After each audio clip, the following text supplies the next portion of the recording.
ನೀವು ಏನ್ ಬೇಕಾದ ನಿರ್ಣಯ ಮಾಡ್ತೀರಿ, ಅದೆಲ್ಲ ನಿರ್ಣಯ ಸರ್ಕಾರ ಒಪ್ಪಬಹುದು.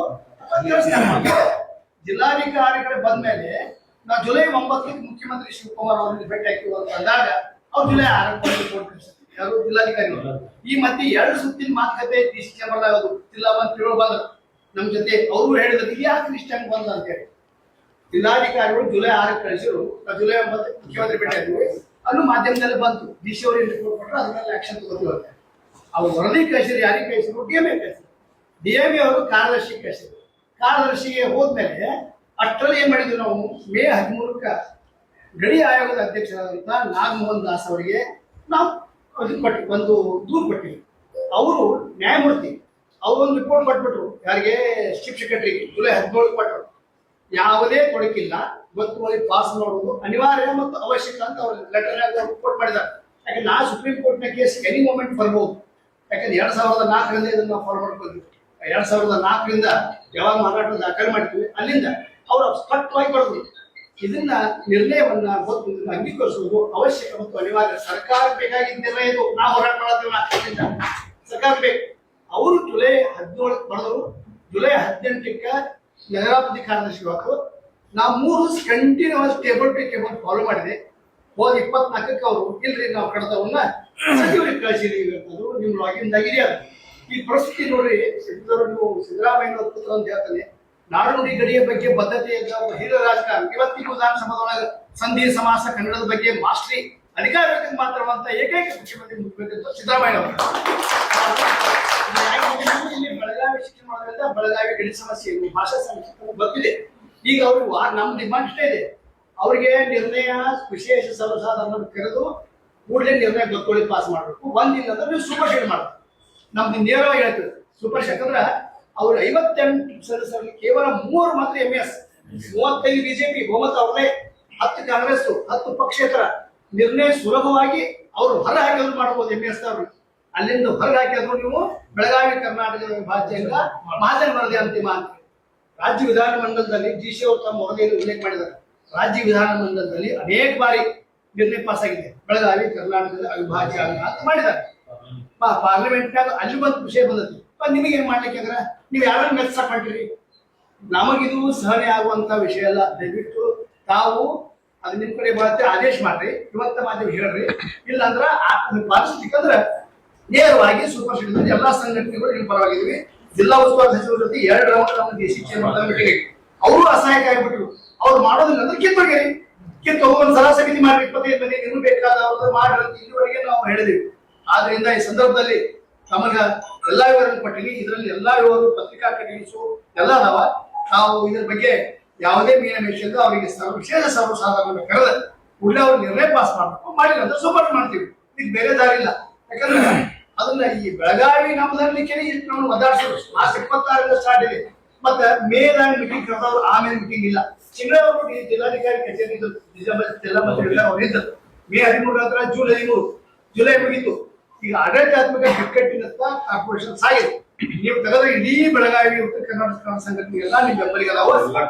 ನಿಮ್ ಬೆಂಬಲ ಅದಾವ. ಆದ್ರಿಂದ ಇವತ್ತು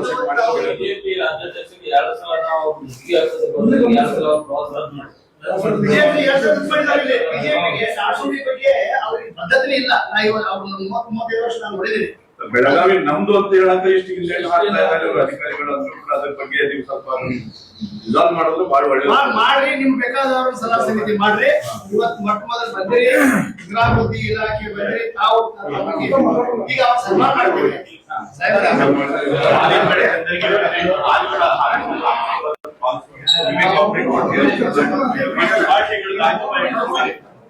ಮಾದೇವನ ಮಾದೇವನ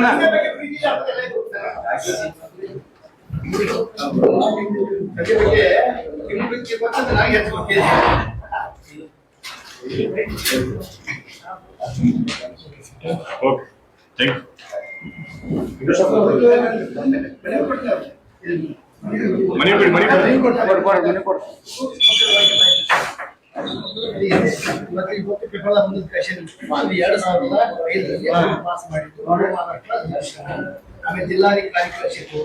ಆಮೇಲೆ ನಾಗಮೋಹನ್ ದಾಸ್ ಅವರು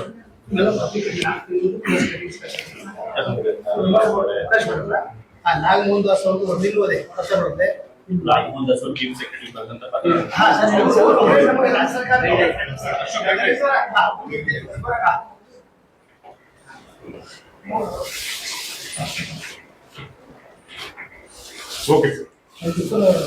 ಇಷ್ಟೆಲ್ಲ ಬಿಕ್ಕಟ್ಟು ಏನಕ್ಕೆ ಉಂಟಾಗಿದೆ ಅಂತಂತಂದ್ರೆ ಪಾಲಿಕೆಯವರು ಅವರೇ ರೆಸೊಲ್ಯೂಷನ್ ಪಾಸ್ ಮಾಡ್ಕೊಂಡ್ಬಿಡ್ಬೋದಾಗಿತ್ತು.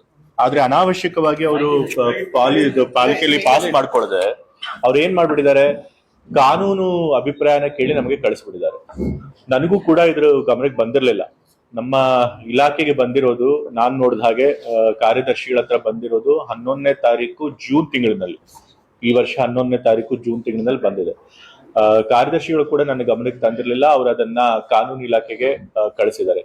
ಚಂದ್ರಗಿ ಅವರು ಹೇಳ್ದಂಗೆ ಮೊದಲು ಕಾರ್ಯದರ್ಶಿ ಹತ್ರ ಬಂದಿದೆ, ಕಾರ್ಯದರ್ಶಿ DMA ಹಾಕಿದ್ದಾರೆ, DMA DC ಹಾಕಿದ್ದಾರೆ, DC ಅವ್ರು ಮತ್ತೆ DMA ಕಳಿಸಿದ್ದಾರೆ, DMA ಮತ್ತೆ ಕಾರ್ಯದರ್ಶಿಗಳು ಕಳಿಸಿದ್ದಾರೆ. ನೀವೆಲ್ಲ ಹೋಗಿ ಕಾರ್ಯದರ್ಶಿಯವ್ರನ್ನ ಭೇಟಿ ಕೂಡ ಮಾಡಿದ್ದೀರಿ. ನನ್ಗೂ ಕೂಡ ಅದ್ರದ್ದು ಮಾಹಿತಿ ಇರಲಿಲ್ಲ. ನಂತರ ಕಾರ್ಯದರ್ಶಿಗಳು ಅದನ್ನ ಕಾನೂನು ಇಲಾಖೆಗೆ ಅವ್ರ ಅಭಿಪ್ರಾಯ ಕೊಡಿ ಅಂತ ಹೇಳಿ ಕಳಿಸಿದ್ದಾರೆ. ಯಾತಕ್ಕೆ ಅಂತಂದ್ರೆ ಪಾಲಿಕೆಯಲ್ಲಿ ಕಾನೂನು ಅಧಿಕಾರಿಗಳು ಅದಕ್ಕೆ ಆಕ್ಷೇಪ ವ್ಯಕ್ತಪಡಿಸಿದ್ರಿಂದ ಕಾನೂನಾತ್ಮಕವಾಗಿ ಅದ್ರ ಉತ್ತರ ಕೊಡಬೇಕು ಅಂತ ಹೇಳಿ ಕಾನೂನು ಇಲಾಖೆಗೆ ಕಳಿಸಿದ್ದಾರೆ. ಕಾನೂನು ಇಲಾಖೆಯವರು ಈ ತಿಂಗಳು 21ನೇ ತಾರೀಕು ತಮ್ಮ ಅಭಿಪ್ರಾಯ ಸಲ್ಲಿಸಿದ್ದಾರೆ. ಅದು ಕೂಡ ನನಗೆ ಬಂದಿರಲಿಲ್ಲ. ಇವಾಗ ಇಲ್ಲಿ ಬರಕ್ಕಿಂತ ಮುಂಚೆ ನನಗೆ ಕಾರ್ಯದರ್ಶಿಗಳು ತಿಳಿಸಿದ್ರು ಈ ರೀತಿ ಕಾನೂನು ಇಲಾಖೆ ಅಭಿಪ್ರಾಯ ಕೂಡ ಬಂದಿದೆ ಅಂತ ಹೇಳಿ. ಮತ್ತೆ ಈ ಮಧ್ಯೆ ನಮ್ಮ ಕರ್ನಾಟಕ ಗಡಿ ಪ್ರದೇಶ ಮತ್ತು ನದಿ ರಕ್ಷಣಾ ಆಯೋಗದ ಅಧ್ಯಕ್ಷರಾದಂತ ನಾಗಮೋಹನ್ ದಾಸ್ ಅವರು, ನಿವೃತ್ತ ನ್ಯಾಯಮೂರ್ತಿಗಳು, ಅವರು ಕೂಡ ನಮ್ಮ ಚೀಫ್ ಸೆಕ್ರೆಟರಿಗೆ ಪತ್ರ ಬರೆದಿದ್ದಾರೆ. ಪಾಲಿಕೆಯಲ್ಲಿ ಏನ್ ಗೊತ್ತುವಳಿ ತೆಗೆದುಕೊಂಡಿದ್ದಾರೆ ಅದನ್ನ ಪಾಸ್ ಮಾಡೋದಕ್ಕೆ ಯಾವುದೇ ಒಂದು ಕಾನೂನು ತೊಡಕಿಲ್ಲ ಅಂತ ಹೇಳಿ. ಆದ್ರೆ ದುರದೃಷ್ಟವಶಾತ್ ನಮ್ಮ ಕಾನೂನು ಇಲಾಖೆ ಏನ್ ಮಾಡ್ಬಿಟ್ಟಿದ್ದಾರೆ, ಇದು ಮಹಾಜನ್ ವರದಿ ಸುಪ್ರೀಂ ಕೋರ್ಟ್ ನಲ್ಲಿ, ಸರ್ವೋಚ್ಚ ನ್ಯಾಯಾಲಯದಲ್ಲಿ ವಿಚಾರಣೆ ನಡೀತಿರೋದ್ರಿಂದ ಈ ಸಂದರ್ಭದಲ್ಲಿ ಇದನ್ನ ಮಹಾಜನ್ ವರದಿಯನ್ನ ಒಪ್ಕೊಳ್ಳೋ, ನೀವು ಗೊತ್ತುವಳಿ ಪಾಸ್ ಮಾಡೋದು ಸರಿಯಾದ ಕ್ರಮ ಅಲ್ಲ ಅಂತೇನೋ ಕಳಿಸ್ಬಿಟ್ಟಿದ್ದಾರೆ. ಬಟ್ ಆಬ್ವಿಯಸ್ಲಿ ಇದು ನನಗೂ ಕೂಡ ಒಪ್ಪಿಗೆ ಇಲ್ಲ. ಯಾಕೆಂತಂದ್ರೆ ನಾಗಮೋಹನ್ ದಾಸ್ ಅವರು ಕೂಡ ಕರೆದಿದ್ದಾರೆ. ಮತ್ತೆ ಈಗಾಗಲೇ ಹೇಳಿದಾಗೆ ನಗರ ಪಾಲಿಕೆ ಒಂದು ಸ್ವಾಯತ್ತ ಸಂಸ್ಥೆ, ಅವ್ರು ಏನಾದ್ರು ಸುಪ್ರೀಂ ಕೋರ್ಟ್ ನಲ್ಲಿ ಅಡ್ಮಿಟ್ ಆಗಿಲ್ಲ ಕೇಸ್. ವರದಿದ್ದು ಅಲ್ರಿ, ವರದಿದ್ದು ಅಲ್ಲ, ಅದು ಕೇಸ್ ಇನ್ನೂ ಅದು ಹಿಯರಿಂಗ್ ಮೇಲೆ ಹಿಯರಿಂಗ್ ಆಗಿಲ್ಲ, ಮೇಂಟೈನ್ ಹಿಯರಿಂಗ್ ಆಗಿಲ್ಲ. ಖಾತ್ರಿಗೆ ಅವರು ಇದೇ ಚೇಂಬರ್ ಬಂದು ಹೇಳಿದ್ರು ಈಗ ಬೆಳಗಾವಿ ನಮ್ದಲ್ಲಿ ಏನೂ ಅಭ್ಯಂತರ ಇಲ್ಲ. ಮತ್ತೆ ಅವರು ಆಯೋಗದ ಅಧ್ಯಕ್ಷರು ಸ್ಪಷ್ಟವಾಗಿ ಅವ್ರು ಸ್ಟಡಿ ಮಾಡಿ ಹೇಳಿದ್ದಾರೆ. ಹೌದು. ಹಾಗಾಗಿ ಮತ್ತೆ ನಾಗಮೋಹನ್ ದಾಸ್ ಅವರು ಕೂಡ ಇದರಲ್ಲಿ ಏನು ಕಾನೂನು ತೊಡಕಿಲ್ಲ ಅಂತ ಕೊಟ್ಟಿದ್ದಾರೆ. ಹಾಗಾಗಿ ನಾನು ಮತ್ತೊಮ್ಮೆ ಕಾನೂನು ಇಲಾಖೆಗೆ ಕಳಿಸ್ತೀನಿ ಇದ್ರ ಫೇವರ್ ಆಗಿ, ನಮ್ಮ ಫೇವರ್ ಆಗಿ. ಯಾಕಂದ್ರೆ ಪಾಲಿಕೆ ನಗರ ಪಾಲಿಕೆ ಇರ್ತದೆ ಸ್ವಾಯತ್ತ ಸಂಸ್ಥೆ, ಅವ್ರು ಏನಾದ್ರು ರೆಸೊಲ್ಯೂಷನ್ ಮಾಡ್ಕೊಳ್ಬಹುದು. ಅದನ್ನ ಒಪ್ಕೊಳ್ಳೋದು ಬಿಡೋದು ನಮ್ಮ ಸರ್ಕಾರಕ್ಕೆ ಬಿಟ್ಟಿತ್ತು. ಹಿಂದೆ MES ಅವರು ಕೂಡ ಅದೇ ರೀತಿ ಮಹಾರಾಷ್ಟ್ರಕ್ಕೆ ಸೇರ್ಬೇಕು ಬೆಳಗಾವಿ ಅಂತ ಹೇಳಿ ನಿರ್ಣಯ ತೆಗೆದುಕೊಂಡಾಗ ನಮ್ಮ ಸರ್ಕಾರ ಅದನ್ನ ಸ್ಟೇ ಮಾಡಿತ್ತು. ಸೊ ಹಾಗಾಗಿ ಒಪ್ಕೊಳ್ಳೋದು ಬಿಡೋದು ನಮ್ಮ ಸರ್ಕಾರಕ್ಕೆ. ಆದ್ರೆ ನಗರ ಪಾಲಿಕೆ ಸ್ವಾಯತ್ತ ಸಂಸ್ಥೆ ಇರೋದ್ರಿಂದ ಅದೇನೇ ಗೊತ್ತುವಳಿ ಪಾಸ್ ಮಾಡ್ಕೋಬಹುದು.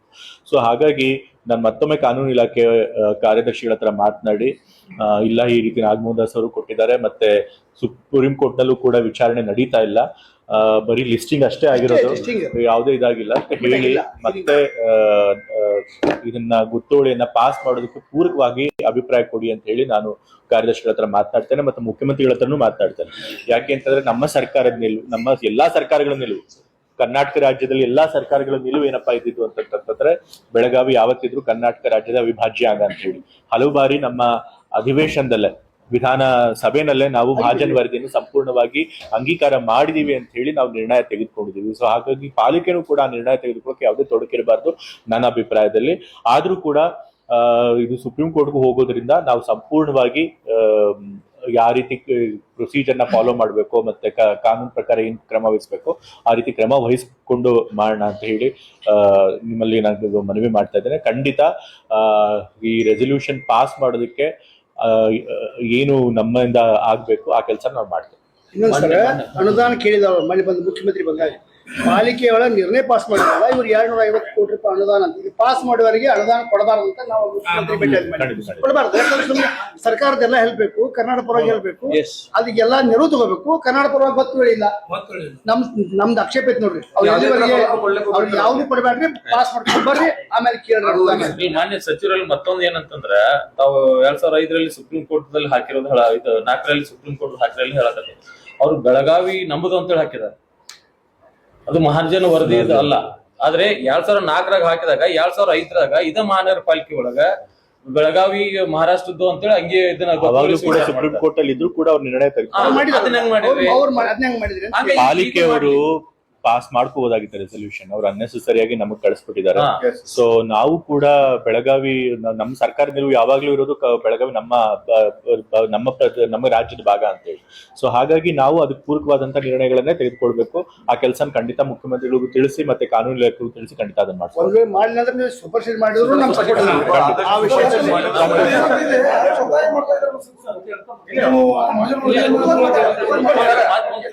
ನಮ್ಮ ಬೇಡಿಕೆ ಇರ್ತಕ್ಕಂಥ ಎರಡೇ. ಒಂದು ಬೆಳಗಾವಿ ಕರ್ನಾಟಕದ ಅವಿಭಾಜ್ಯ ಅಂಗ ಅಂತ ಮತ್ತು ಮಹಾಜನ ವರ್ಗ ಅಂತ ಅದು ಆಗಿದಾಗ ಒಂದು ಇಲ್ಲ ಸೂಪರ್ ಸೀಟ್ ಆಗ್ಬೇಕು. ಹೌದು ಕನ್ನಡ ಅನುಷ್ಠಾನ ಮಹಾನಗರ ಪಾಲಿಕೆಯಲ್ಲಿ ಬಹಳ ಕಡಿಮೆ ಆಗ್ತಾ ಇದೆ. ಕನ್ನಡ ಅನುಷ್ಠಾನ ಆಗ್ತಾ ಇಲ್ಲ. ಕನ್ನಡ ಅನುಷ್ಠಾನದ ಇಲ್ಲ ಮಹಾನಗರ ಪಾಲಿಕೆ ಅಧಿಕಾರಿಗಳದಾರೋ, ಕಂದಾಯ ಅಧಿಕಾರಿಗಳದಾರೋ, ನಾವು ಫೋನ್ ಮಾಡ್ತೀವಿ, ಅವ್ರ ಫೋಟೋಗಳು ಕಳಿಸ್ತೀವಿ.